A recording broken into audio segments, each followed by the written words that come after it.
We have a great friend in the House of Lords in Lord Way, Nat.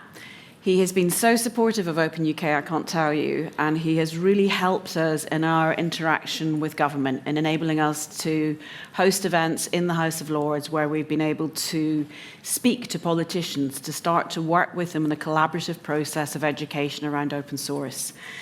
And he's very passionate about opening up government, so I'd like to welcome him to the stage now to share his thoughts with us.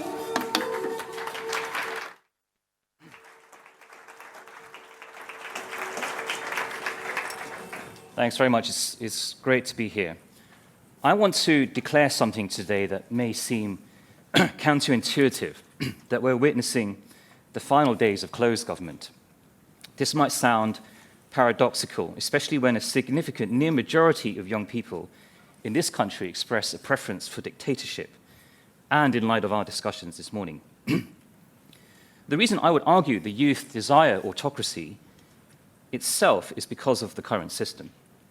They want a political and public sector system that works. The current system is failing them, too bureaucratic, too negative, often autocratic in disguise.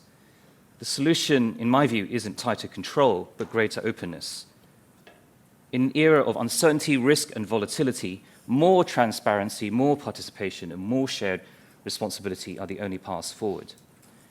Our system of government has always been shaped by two competing forces, one feudal and top-down, and the other open and collaborative.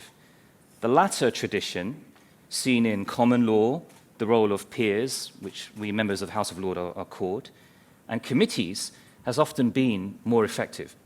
A recent book, I highly recommend it, called How Westminster Works and How It Doesn't, ironically commends the House of Lords and Select Committees for their ability to scrutinize and improve governance while identifying deep flaws elsewhere in the system, such as in Downing Street and, sadly, the House of Commons.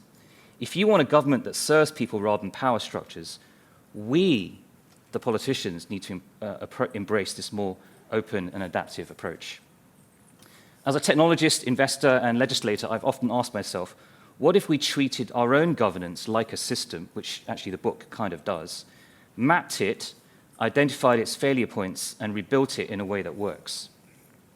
Open technologies can provide the foundation, not just to promote economic growth, not just to cut procurement costs and running costs, but to restore the commons, the shared civic space that has been lost. All governments claim openness, but often operate still in a trust us, we, or our computer knows best mode. It's time to open up the black box. So imagine, and I know this is already happening, if we could simulate government departments, creating forked and twinned environments to trial alternative approaches. What if we allowed citizens and civil servants to contribute ideas and code to improve these digital departments and red team them? We could train civil servants to work with citizens in building AI agents to automate inefficiencies, keeping humans, however, still in the middle. And even then give them a stake in success, perhaps through pension guarantees and insurance or revenue from innovations franchised abroad to fund their own projects. Similarly, public finance improvements could be crowdsourced for efficiency. If citizens or civil servants propose cost-saving measures that prove effective, their contributions could be rewarded, not just symbolically, but materially, perhaps with a share in the savings that they could deploy for projects on a multi-year basis. AI, again, could help track, test, and refine these ideas, ensuring they contribute to better governance. Legislation is another area ripe for transformation. Today, bills are often rushed, riddled with unintended consequences, and barely scrutinized. An open tech legislative platform could track policy effectiveness, predict outcomes, and improve transparency. I call this Democracy 3.0, a system where citizens don't just vote for representatives, but have a direct stake in assessing what policies will actually work, regardless of who's in charge.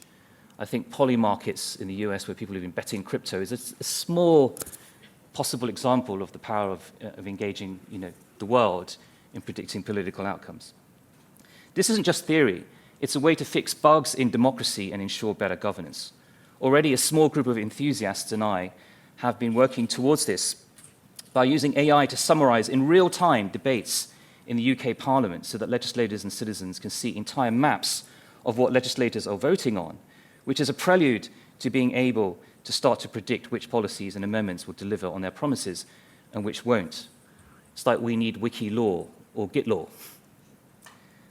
The state is increasingly data-driven, but instead of a surveillance-heavy, opaque system, we should be using technologies such as zero-knowledge proofs and open-source verification more. This would allow citizens and organizations to prove claims without revealing unnecessarily personal data, creating honeypots, ensuring accountability without creating massive privacy risks. How do we fund and implement this, especially given the inertia of the current system? First of all, I say we should just get on with it.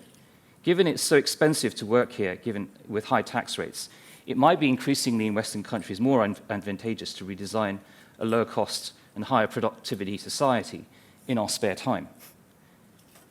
Civic recognition prizes, think big lottery for governance, policy bug bounties, career pathways in politics for those who demonstrate sound judgment, predicting accurately what works and what doesn't work, pension stakes in successful open source implementations, prizes for civil servants who drive meaningful change, a requirement for senior roles like permanent secretaries to have a record of both failure and success built on lessons learned overseeing transformational projects.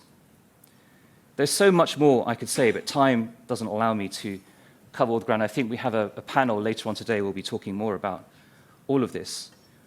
Big tech, government, and society all at large, however, suffer when commons-based innovation in governance writ large is ignored. The dream of open source is in danger of fading unless we actually open source governments as well.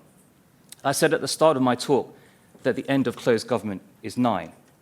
I didn't say actually when the end would come, but together I think we can accelerate it and bring about a different era of open government and finish the job that the creation of the internet and open source software itself began. But we're going to have to do it beyond the world of technology and start to do it in the world of politics and government as well. Thank you.